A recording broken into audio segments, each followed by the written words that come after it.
programa Agenda Econômica está examinando os efeitos da queda dos juros. O nosso convidado de hoje é o professor João Sixu. Ele é professor de macroeconomia da Universidade Federal do Rio de Janeiro. Participa desse programa o jornalista Davi Emerick. Professor, existe aí um documento recentemente lançado pelo IPEA apontando que uma grave distorção existente na economia brasileira ainda são os altos juros. Mas, surpreendentemente, do próprio IPEA veio um alerta de que não é possível baixar as taxas dos juros em patamares semelhantes compatíveis com os níveis internacionais. Como é que o senhor analisa esse alerta? Olha, eu fui diretor do IPEA e gostaria de lembrar aos telespectadores que existem documentos de técnicos do IPEA e documentos da instituição IPEA. Não tive acesso a esse material, mas acredito que tenha sido de técnicos do IPEA e não um documento assinado pela instituição IPEA. O que eu penso dessa ideia? Eu penso dessa ideia de que o documento me parece que está furado pela própria realidade. Ou seja, a nossa tendência agora é uma tendência de redução das taxas de juros, mas o que existia no Brasil e o que ainda existe é um regime de altos juros. Assim como nós vivemos o regime de alta inflação até 1994, que o Plano Real derrubou, agora nós estamos derrubando um regime de altos juros. Um regime onde os agentes econômicos ou estão adaptados a este regime ou têm interesses nesse regime. Por exemplo, banqueiros, obviamente, têm interesse que as taxas de juros sejam elevadas. Dirigentes de fundos de pensão também têm interesse, ou tinham interesse, que as taxas de juros sejam elevadas. Consumidores estavam completamente adaptados a essa situação. Consumidores não se importavam de pagar 2 ou 3 televisores, desde que a prestação coubesse no seu salário e ele pudesse, de imediato, adquirir o bem. Correntistas de caderneta de poupança e todo o movimento ideológico e político em torno dos correntistas tratava a caderneta de poupança como algo imexível, algo sagrado dentro deste regime de taxas de juros elevadas. Eu considero algo, diria, inédito no mundo ter um ativo como caderneta de poupança que tem um rendimento piso de 6%. Ou seja, em nenhum lugar do mundo existe isso. Assim como nós não devemos tabelar juros pelo máximo, como existia na Constituição brasileira, nós também não podemos tabelar um ativo pela sua remuneração mínima. Ativos rendem de acordo com a conjuntura. E mesmo correntistas, de fato, aquele genuíno correntista de caderneta de poupança, o que ele mais deseja não é rentabilidade, o que ele mais deseja é segurança. Portanto, a segurança da caderneta de poupança não foi afetada com as mudanças recentes que o governo fez. O que é muito diferente do que aconteceu no ano de 1990, onde o principal valor da caderneta de poupança, que é a sua segurança, foi afetado pelo aquilo que ficou conhecido como confisco das poupanças, que é o correntista não ter acesso aos seus recursos na forma e no momento que deseja. Então, nós vivemos uma situação de regime de altos juros e que o governo tomou a iniciativa de derrubá-lo, este regime. Eu acho que tudo começou no início do governo Dilma, com a mudança de direção do Banco Central, onde o presidente anterior do Banco Central era uma personalidade conhecida e ligada ao mercado financeiro. Agora o presidente atual é um técnico, o que não era anteriormente. Não tínhamos um técnico na presidência do Banco Central, agora temos um técnico e um técnico da carreira pública do Banco Central. Essa foi a primeira mudança que fizemos. E depois temos mudanças como a flexibilização do regime de metas e as mudanças mais recentes de orientação dos bancos públicos para a redução de juros e mudanças de regras na caderneta de poupança. Isso tudo é a iniciativa do governo para derrubar esse regime. Portanto, eu considero, então voltando ao documento do IPEA, que constatar que o Brasil tem juros elevados em relação ao mundo Acho que não precisava de muita ciência para isso. Só para fazer uma provocação, hein, professor, o senhor falou que lá atrás, no Plano Real, alguém dizia que mesmo que tivéssemos uma inflação zero, o patamar mínimo é de 10%. O senhor acha que esse estudo, a orientação desse estudo, é herança dessa cultura? Porque está na mesma linha. Eu nem conheço esse estudo atual, o anterior que eu mencionei lá do... Mas está na mesma linha, né? De um dos pais do Plano Real eu conheço e ali eu posso afirmar que o que existia era muito mais interesse e nenhuma ciência. Mas, professor, voltando só, já passando para um tema um pouco mais à frente, o Comitê de Política Monetária sinalizou na última reunião que ainda há espaço para continuar na linha de redução de juros. E o Conselho Monetário Nacional adotou outras medidas interessantes, por exemplo, anunciar o voto de cada membro do comitê, que é algo realmente muito inovador para o país e até para os estudiosos da economia. Então, o senhor acha que há espaço ainda para continuar nessa redução da Selic? Eu penso que sim. A Selic é utilizada como instrumento de combate à inflação quando ela é elevada e o seu efeito é desacelerar o ritmo de crescimento da economia, e isso tem impacto, então, num desaquecimento do mercado doméstico que leva à estabilidade de preços. Esse que é o canal que a política monetária opera a partir de estímulos do Banco Central. A economia brasileira está completamente desacelerada. Se tinha uma previsão de crescimento de 4,5% em janeiro, hoje o Ministério da Fazenda e o ministro já falam informalmente em algo, talvez 4, talvez um pouco menos. Consultorias e bancos já falam em 2,5%.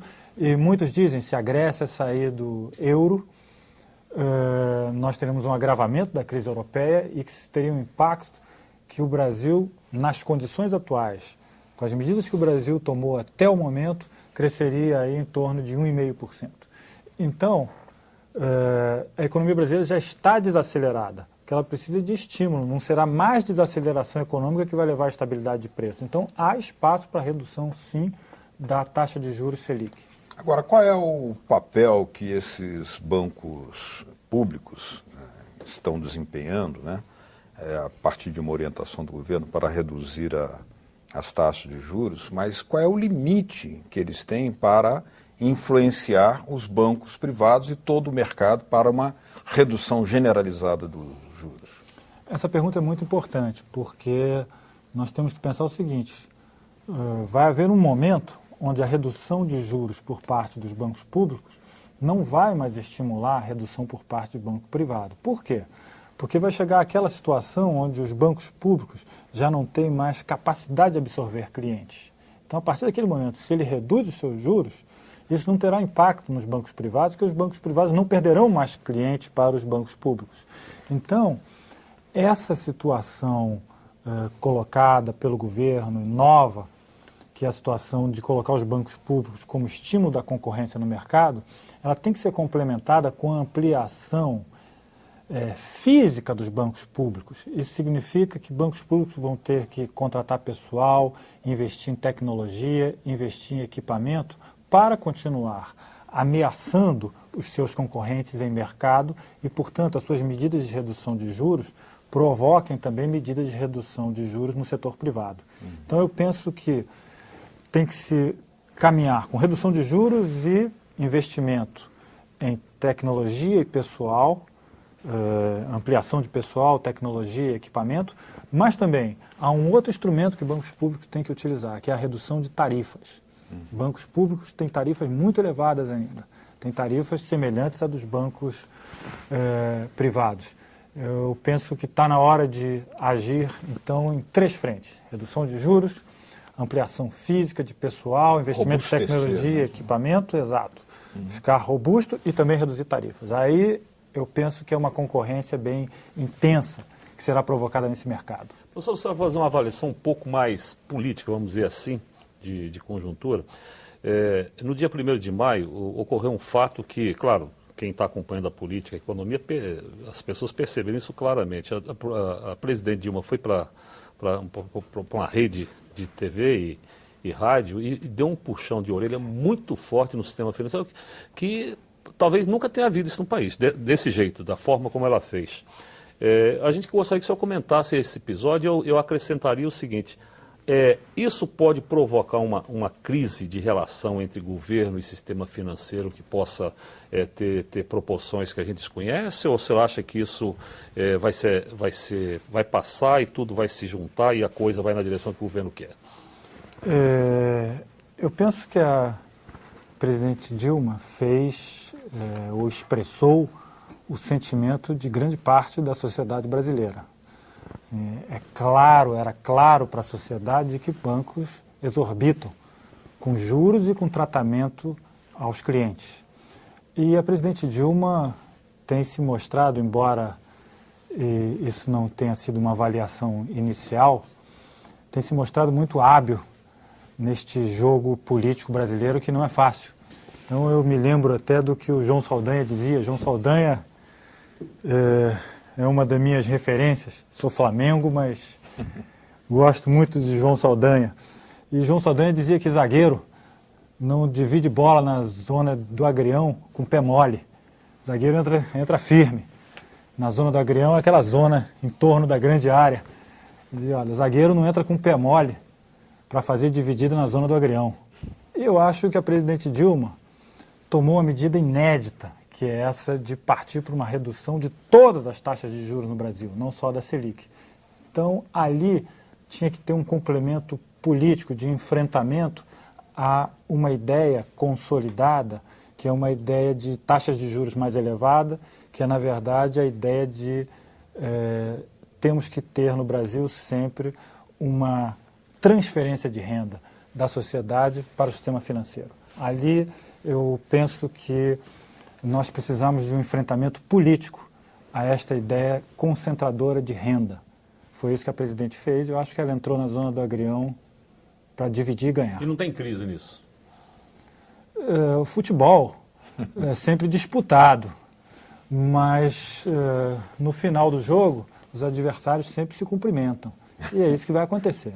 Mas olha, continuando nessa linha de economia, ideologia e futebol, quando o presidente Lula, quando era candidato em 2002, ele lançou a Carta aos Brasileiros, interpretada como uma sinalização de trégua ao sistema financeiro.